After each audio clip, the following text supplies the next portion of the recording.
దేవుని వాక్యం నుండి యాకోబు రాసిన పత్రిక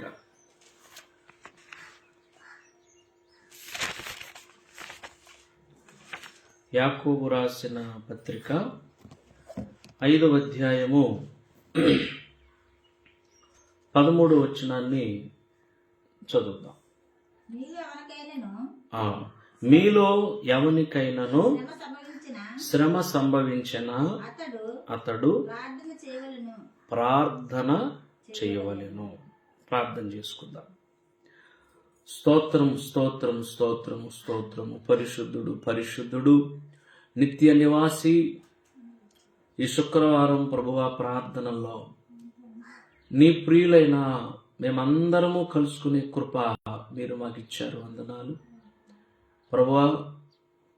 కొన్ని విషయాల కొరకు మేము ప్రార్థన చేసే ముందు నీ వాక్యాన్ని మేము ధ్యానిస్తూ ఉండగా ఈ కొద్ది నిమిషాలు మాతో మాట్లాడండి. నీ దాసురాలను సంఘ బిడ్డలనందరినీ పేరు పేరున మీరు దర్శించండి. శ్రమలో ఉన్నవారిని వాదార్చండి.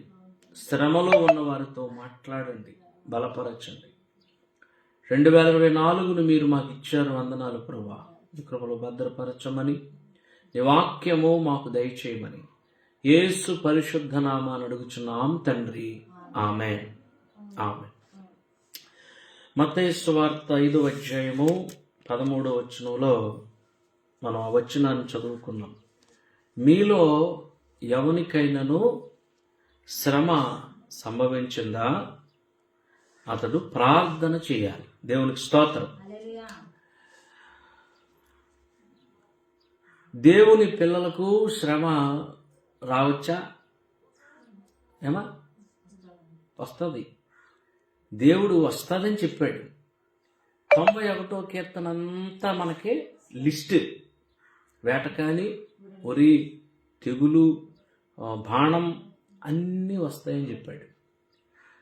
అవన్నీ చెప్పిన తర్వాత ఆ 91వ కీర్తనలో 14వ వచనం నుండి మళ్ళీ దేవుని చెప్పాడు. నేను అతన్ని తప్పిస్తాను, విడిపిస్తాను, గొప్ప చేస్తాను, ఆశీర్వదిస్తాను. ఇవన్నీ లైన్గా చెప్పుకొచ్చి ప్రొటెక్షన్ కూడా చెప్పాడు. నా రెక్కలతో అతనిని కప్పెదను. దేవునికి స్తోత్రం. సరే, ఇప్పుడు మనం ఆలోచించాలి. శ్రమ మనల్ని కృంగదీస్తుంది. అది అనారోగ్యం అవ్వచ్చు, ఆర్థిక బాధ అవ్వచ్చు, అదేదైనా అవ్వచ్చు. ఖచ్చితంగా శ్రమ మనిషిని కృంగదీస్తుంది. ఈ శ్రమలో పడి ప్రార్థనకు దూరం అయిపోయిన వాళ్ళు ఉన్నారు. శ్రమలో పడి వాక్యానికి దూరం అయిపోయిన వాళ్ళు ఉన్నారు. శ్రమలో పడి నాకు ఎందుకు వచ్చింది భక్తి, నేను ఎంత చేసినా నాకు ఇలాగే అవుతుంది, ఎంత చేసిన నాకు ఈ శ్రమ ఎందుకు వచ్చింది అని డీలా పడిపోయి భక్తిని వదిలిన వారు ఉన్నారు, సంఘాన్ని వదిలిన వారు ఉన్నారు. కొంతమంది అయితే సాక్షాత్ దేవుణ్ణే వదిలేసిన వాళ్ళు ఉన్నారు. ఎందుకు అలా చేస్తారు అని అంటే వాక్యము సరిగా అర్థం కాక. హల్లెలూయా. పోనీ అలా వదిలిన తర్వాత ఏమైనా క్షేమంగా ఉన్నారా? అది కూడా ఉండదు. ఇంకా నీరసించి వెళ్ళిపోయిన వారు. అయితే శ్రమ అందరికీ వస్తుంది. అయితే క్రైస్తవునికి శ్రమ రావటం వేరే. మీలో ఎవరికైనా శ్రమ సంభవించిందా? అది ఏ శ్రమ? రోగము రూపములో మీకు శ్రమ వచ్చిందా? ఇంటి సమస్య రూపంలో శ్రమ వచ్చిందా? లేకపోతే ఆర్థిక పరిస్థితి రూపంలో మీకు శ్రమ వచ్చిందా? మరి ఏ రూపంలో మీకు శ్రమ వచ్చింది? ఏ రూపంలో అయినా శ్రమ వస్తుంది. నానా విధములైన అని రాయబడింది. అనేక రూపాల్లో శ్రమ మనకు సంభవిస్తుంది. ఏ డౌటు లేదు. ప్రార్థన చేసుకోండి, మీకు రంప కూడా రాదు అనలేదు దేవుడు. శ్రమ వస్తుంది, కానీ నేను తోడై ఉంటాను మీకు. శ్రమ వచ్చిన తర్వాత క్రైస్తవుడు చేయవలసిన పని ఏంటి అని అంటే ప్రార్థన చేయవలెను. హల్లెలూయా. ప్రార్థన చేయవలెను. అయితే ప్రార్థన ఏమని చేయాలి, ప్రార్థన ఏమని చేయాలి, అది మనం గమనించవలసిన విషయం. కొద్ది క్షణాలు ఈ వాక్యాన్ని మనం ధ్యానిద్దాం. మనకు శ్రమ రావడానికి 3 కారణాలు ఉంటాయి. ఆ 3 మనం జ్ఞాపకం చేసుకొని ఏమని ప్రార్థన చేయాలి అది జ్ఞాపకం చేసుకొని ముగిందాం ఈ మాటలు. చాలా కొద్ది నిమిషాలు. శ్రమ మనకు రావడానికి 3 కారణాలు ఉంటాయి. ఒకటి సాతాను శోధన, అదే కదా. రెండోది దేవుని పరీక్ష. మూడోది మన అపరాధాల వలన శిక్ష. హల్లెలూయా. ఒకటి సైతానుగాడి శోధన, వాడి పేరే శోధకుడు. అసలు వాడి నామమే శోధకుడు, శోధిస్తాడు. సాక్షాత్తు ప్రభు దగ్గరికే వెళ్ళి ఏమన్నాడు అనంటే, ఆ శోధకుడు ఆయన దగ్గరికి వచ్చి అని రాయబడింది. సో రోగం వచ్చినా, ఇబ్బంది కలిగినా దానికి కారణాల్లో ఒక కారణం ఏంటంటే శోధకుడు, సైతాను శోధన. Praise Lord. చాలా మందిని శోధించాడు వాడు. శోధన అనగానే మనకి యోబు జ్ఞాపకం రావాలి. అపవాది యోబుని ఎంత శోధించాడు. యోబుకు వచ్చింది సాతాను శోధన. యోబు బాగా ఎరిగినవాడు గనక, దేవుని గురించి క్షుణ్ణముగా తెలిసినవాడు గనక యోబు చెప్పాడు ఏమనంటే, శోధించబడిన మీదట నేను శోధనగా, అంటే శోధన గ్రహించాడు. భక్తునికి శోధన వస్తుంది. సాతానుడు శోధిస్తాడు పడగొట్టడానికి. ఈ శోధన ఎన్ని రకాలుగా వస్తుంది. యోబుకి ఎన్ని రకాలుగా వచ్చి అన్ని రకాలుగా రావచ్చు. అయితే దేవుని అనుమతి లేకుండా వాడు శోధించడు. యోబు దగ్గరకు కూడా దేవుని అనుమతితోనే సైతానుగాడు వచ్చాడు. కంచి పీకు దేవుని అన్నాడు, కంచిది నేను శోధిస్తాను అన్నాడు. దేవుడే స్వయంగా వెళ్ళు శోధించు అని యోబు కుటుంబం మీదకి, యోబు బిడ్డల మీదకి, యోబు యొక్క వ్యాపార వ్యవసాయాల మీదకి దేవుడే స్వయంగా పంపించాడు. అయితే ఇక్కడ ఒక చిన్న మెలిక ఒకటి ఉంది. కొరింథీయులకు రాసిన పత్రిక చదవండి ఒకసారి. కొరింథీయులకు రాసిన పత్రికలో 10వ అధ్యాయంలో, మొదటి కొరింథీ 10వ అధ్యాయము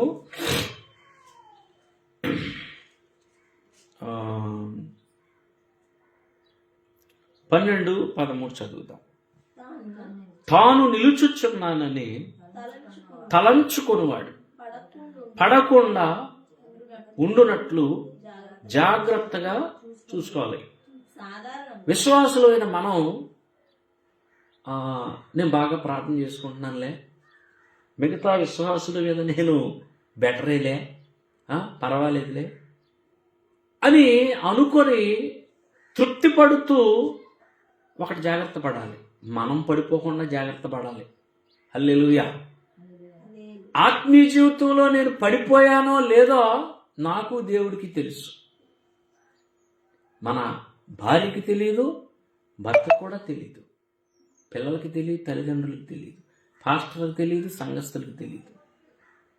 నేను నిలబడి ఉన్నానో పడిపోయి ఉన్నానో నాకు దేవుడికే తెలుసు. అది జాగ్రత్తగా చూసుకోవాలి అని చెప్పి 13వ వచనంలో ఏమన్నాడు, సాధారణముగా మనుష్యులకు కలుగు శోధన తప్ప మరి ఏదియూ మీకు సంభవింపలేదు. ఈ మాట అర్థం చేసుకుందాం. దేవుడు నమ్మదగినవాడు. మీరు సహింపగలిగినంత కంటే ఎక్కువగా ఆయన మిమ్మను శోధింపబడనీయడు. అంతేకాక సహింపగలుగుటకు ఆయన శోధనతో కూడా తప్పించుకొను మార్గము కలుగ చేయును. స్తోత్రం. ఇక్కడ మనం గమనించవలసిన మాట ఏంటంటే, బిడ్డలారా, మీరు సహింపగలిగినంత కంటే ఎక్కువగా మిమ్మల్ని ఆయన శోధింపబడనివ్వడు. స్తోత్రం. శోధింపడు కాదు, శోధింపబడనివ్వడు. సైతానుగాడు శృతి మించిపోయి మన జీవితాల్లో డ్యాన్స్ ఎక్కువ వేస్తున్నాడు అనుకోండి, దేవుడు ఒప్పుకోడంట. చాలు చాలు, ఇంకా చాలు. నా బిడ్డ కెపాసిటీ నాకు తెలుసు. యోబు కెపాసిటీ యోబుకు ఉంటుంది, పెద్దయ్య గారుల కెపాసిటీ పెద్దయ్య గారులకు ఉంటుంది, చిన్నయ్య గారుల కెపాసిటీ చిన్నయ్య గారులకు ఉంటుంది, సంఘస్థులు సంఘ పెద్దల కెపాసిటీలు ఎవరి కెపాసిటీలు వాళ్ళకు ఉంటాయి. వాళ్ళ కెపాసిటీలను బట్టే సైతాను గారిని శోధించేటట్టు అనుమతిస్తాడు దేవుడు. ఎక్కువగా శోధించేస్తే దేవుడు ఒప్పుకోడు సైతాన్ని. హల్లెలూయా. మరి అయ్యో బాబాయ్ నేను భరించలేనండి అనడానికి లేదంటే, మనం శోధన వచ్చేసిందని అంటే మనము గర్వించాలి. నేను ఇంత కెపాసిటీ కలిగిన విశ్వాసిగా దేవుడు నన్ను చూస్తున్నాడు గనక ఇంత శోధన నాకు అనుమతించాడు. హల్లెలూయా. గట్టిగా చెప్పాలి, హల్లెలూయా. పండుగాడు ఉన్నాడు, అయ్యారు బరువు ఎత్తుకుంటాను నాకు బరువు వేయండి అని ఎలాగ అన్నాడు. తర్వాత అఖిల వచ్చింది, తర్వాత భాను వచ్చింది. ఇప్పుడు ఎంతంత వేస్తాను బరువు, ఆడికి తగ్గట్టు ఆడికి ఇది అలాగా శోధన కూడా అంతే. ఒక బలమైన శోధన వచ్చేస్తే, ప్రభువా ఎంత శోధన తండ్రి అలాగనకూడదు. ప్రభువా నన్ను మెచ్చి నన్ను శభాష్ అని నా కెపాసిటీ ఎరిగి ఈ శోధన ఇచ్చావు, నీకు వందనాలు నాయన. హల్లెలూయా చెప్పండి, హల్లెలూయా చెప్పండి. ఎవరు కూడా నేను దేవుని చేత శోధించబడుచున్నాను అని అనకూడదు అని వాక్యం చెప్తుంది. మరి ఎంత శోధన వచ్చేస్తుందో ఏం చేద్దామండి మనం? యాకోబు పత్రికలో 1వ అధ్యాయములో 12వ వచనములో వాక్యం ఏం చెప్తుంది మనందరికీ తెలుసు కదా. యాకోబు పత్రిక 1:12. శోధన సహించువాడు ధన్యుడు, అతడు శోధనకు నిలిచిన వాడై ప్రభువు తన్ను ప్రేమించు వారికి వాగ్దానము చేసిన జీవ కిరీటం పొందును. హల్లెలూయా. సరే, శోధన సహించాలి. మరి మనకు శ్రమకు ఒక కారణం సైతానుగాడి శోధన. రెండవ కారణం ఏంటి? దేవుని పరీక్ష, టెస్టింగ్, ఎగ్జామ్. ఇది సైతాను కాదు, దేవుడు పరీక్షిస్తాడు, అప్పుడు కూడా శ్రమ వస్తుంది మనకి. దేవుడు పరీక్షించడానికి శ్రమ ఆయుధం, సైతాను కూడా శోధించడానికి శ్రమే ఆయుధం, దేవుడు పరీక్షకు కూడా శ్రమే ఆయుధం. Praise lord. పరీక్షించాడు దేవుడు. ఆదికాండం 22:1 దేవుణ్ణి నమ్ముకున్న 50 సంవత్సరాలకి అబ్రహాము దగ్గరికి దేవుడు వచ్చి, అక్కడ వాక్యం చెప్తుంది 22:1 ఏమనమ్మా? 22:1 ఆదికాండం. ఆ సంగతులు జరిగిన తర్వాత దేవుడు అబ్రహామును పరిశోధించను. He examined, he tested. పరిశోధించాడు. శోధకుడు మాత్రం శోధించేది ఎందుకంటే మనల్ని నాశనం చేసేయడానికే, మనల్ని ఇంకా బొగ్గు చేసేయడానికే శోధన. పరిశోధన అందుకు కాదు. దేవుడే స్వయంగా పరిశోధిస్తాడు మనల్ని. మరి పరిశోధన ఎందుకండి? పరిశోధన ఎందుకో తెలుసా? టెస్ట్ అనేది ఎందుకో తెలుసా? ఇప్పుడు మీరు చెప్పాలి. అలే స్కూల్లో టెస్ట్ ఎందుకమ్మా? మనకి వస్తుంది, ఆన్సర్ వస్తుంది, చెప్పు మరి. ఎగ్జామ్ ఎందుకు? ఎగ్జామ్స్ అయ్యాక ఏమవుద్ది? పాస్ అయ్యాక ఏమవుద్ది?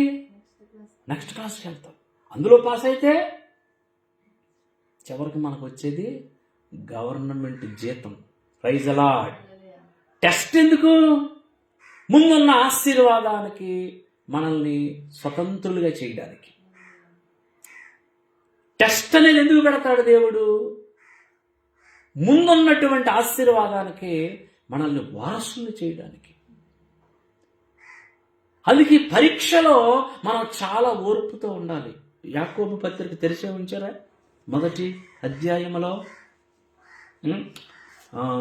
2-3 వచనాల్లో, యాకోబు పత్రిక 1 అధ్యాయము 2-3 వచనాలు. నా సహోదరులారా, మీ విశ్వాసమునకు కలుగు పరీక్ష ఓర్పు పుట్టించునని ఎరిగి, అదిగో మీరు నానా విధములైన శోధనలలో పడినప్పుడు అది మహానందమని ఎంచుకోనండి. ఇక్కడ పైన పరీక్ష ఉంది, కింద శోధన ఉంది. ఇప్పుడు మనం పరీక్ష కోసం మాట్లాడుకుంటున్నాం. పరీక్ష మనకి ఓర్పు పుట్టిస్తుంది. అంటే మన విశ్వాసానికి పదును తెస్తుందంట పరీక్ష. హల్లెలూయా. సంవత్సరం అంతా చదివి పరీక్షలు ఎగ్గొట్టేసాడు అనుకోండి మన పండుగడు. ఏరా చదివావు, బాగానే ఉంది, టెస్ట్లో మిస్ అయిపోతుంటే అసలు ఆడి స్థితి ఏంటో ఎవరికి? వీడు బాగా చదివే స్టూడెంటా, ఇదేంటి తెలీదు.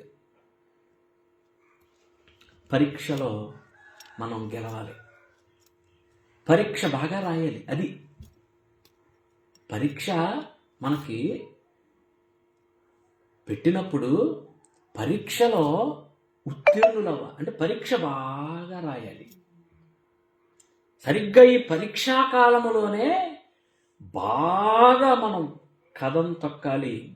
పరీక్షా కాలములోనే క్రైస్తవులు పరీక్ష ఎలా రాయాలి అని అంటే మోకాళ్ళ మీద నిలబడి రాయాలి పరీక్ష.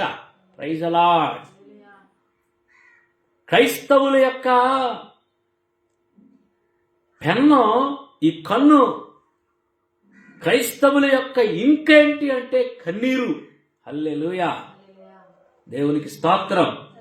పరీక్ష, క్రైస్తవుల యొక్క ఎగ్జామ్ హాలు దేవుని సన్నిధి. ఆ దేవుని సన్నిధిలో ఇదిగో మన కంట్లో వస్తుంది ఈ సిర, ఈ కన్నీరు, అదే మన ఇంక్.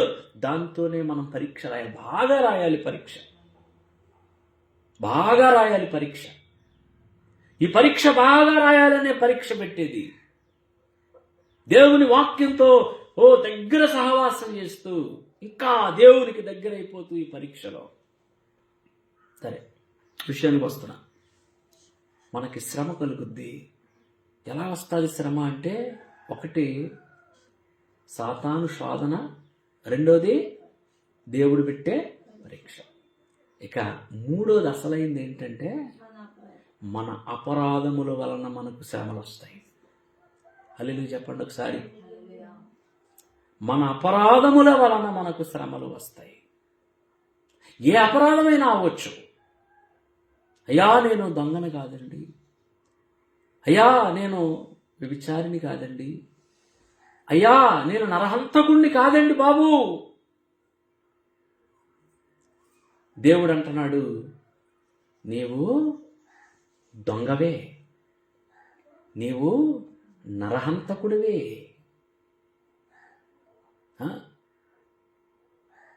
అయ్యా నేను ఎలా దొంగనండి అంటే మలాకీలో చెప్పాడు, నీవు దేవునికి ఇవ్వవలసిన దానిని దొంగిలిస్తున్నావు, నువ్వు క్రమంగా లేవు. అపరాధులం కాదా? దేవునికి ఇవ్వవలసిన సమయాన్ని కూడా ఇవ్వట్లేదు నువ్వు, దేవునికి ఇవ్వవలసిన బలమును ఇవ్వటం లేదు, అన్నిటికీ ఇస్తున్నావు నువ్వు. అపరాధివి. దేవునికి ఇవ్వవలసింది ఇవ్వటం లేదు. తన సహోదరుణ్ణి ద్వేషించేవాడు నరహంతకుడు అని వాక్యం చెప్తుంది. దేవునికి స్తోత్రం. ఎంత ద్వేషమో ఒక్కొక్కసారి మనకి సహోదరుల మీద.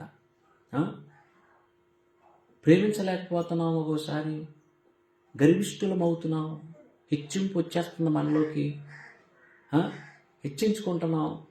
అయ్యయ్యో, ఏ అపరాధాలంటే ఇంకేముంది? లోకములో పడిపోయి వాక్యాన్ని, బైబిల్ని తీసుకెళ్లి కబోర్డ్లో పెడుతున్నాం చాలా వారాలు.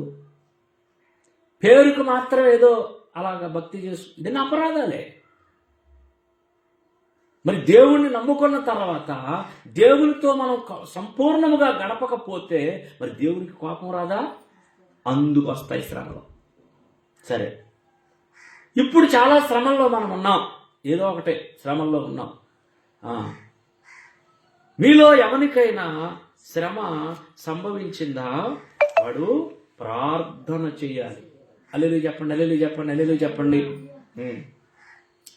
ఇప్పుడు శ్రమ సంభవించిన వెంటనే చాలామంది బడుద్దాయి, ఎవరో గట్టిగానండి, బడుద్దాయి విశ్వాసులు, బడుద్దాయి క్రైస్తవ భక్తులు శ్రమ సంభవించిన వెంటనే ఏమనుకుంటున్నారంటే ముందు చెప్పిన రెండు అనుకుంటున్నారు. అదే అయ్యగారండి సాతాను గడి స్వాదునికి, లేకపోతే దేవుడు ఎంత పరీక్షకు గురి చేస్తున్నాడు. కాదు, ఫస్ట్ మనం అనుకోవలసింది ఏంటంటే సాతాను శోధన దేవుని పరీక్ష తర్వాత. శ్రమ సంభవించిన వెంటనే మనం అనుకోవలసింది ఏంటంటే నా అపరాధముల వలనే నాకు ఈ శ్రమ కలిగింది. ప్రార్థన చేసుకోవాలంటే మనం, దేవా నన్ను క్షమించు నాయన. దేవుడికి స్తోత్రం చెప్పండి. ప్రార్థన నేర్పుమయ్యా పరమ తండ్రి, నీ ప్రార్థన నేర్పుమయ్యా. సుంకరి ప్రార్థన విన్నా దేవా, మా ప్రార్థనను వినుమో ప్రభువా. బా, సుంకర్ ఏం చేశాడు? ప్రార్థన, నేను పాపిని అని ప్రార్థన చేశాడు. హల్లెలూయా. ఫస్ట్ శ్రమలు వచ్చినప్పుడు మనం అనుకోవలసింది సాతాను శోధన అని వెళ్ళి సాతాను గాడిని పడిపోకూడదు. మనం ఫస్ట్ దేవా పరీక్ష, అవన్నీ తర్వాత.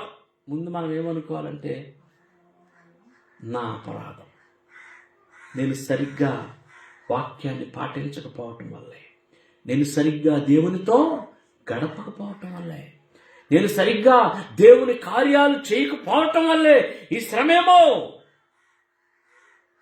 అలా అనుకుంటే దేవుడు ఎందుకు సహాయం చేయడు మనకి? 70 సంవత్సరాల చెర, 70 సంవత్సరాల బబులోను చెరలో ఉన్నటువంటి వారి కోసం దానియేలు, ఎజ్రా, నెహెమ్యా వీళ్ళందరూ ఏమన్నారంటే దేవా మేము పాపము చేసితిమి. హల్లెలూయా చెప్పండి. హిజ్కియా ఏమన్నాడు? దేవా నన్ను జ్ఞాపకం చేసుకో. దావీదు ఏమన్నాడు? దేవా హిస్సోపుతో నా పాపమును కడుగు.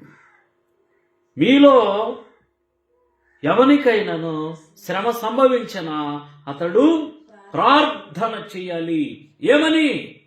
ప్రభువా ఈ సాతాను శోధనని అది కాదు, ఆ ప్రార్థన కాదు. దేవా నువ్వు పరీక్ష పెడుతున్నావు, అది కాదు. చేయవలసిన ప్రార్థన ఏంటంటే ప్రభువా నన్ను మన్నించు నాయనా, నన్ను క్షమించు నాయనా, నా అపరాధములను కడుగు నాయనా అని ప్రార్థన చేస్తే దేవుడు ఎంతటి శ్రమ నుండైనా విడిపిస్తాడు. దేవుడి మాటలని మన వినికిడిలో దీవించునుగాక. దేవుడికి స్తోత్రం చెప్దాం. ఒకసారి 2-3 అంశాల కొరకు మనం ప్రార్థన చేసి మరి ఈ యొక్క ఆరాధన మనం ముగించుకుందాం. అందరూ కళ్ళు మూసుకోనండి. హల్లెలూయా. స్తోత్రం.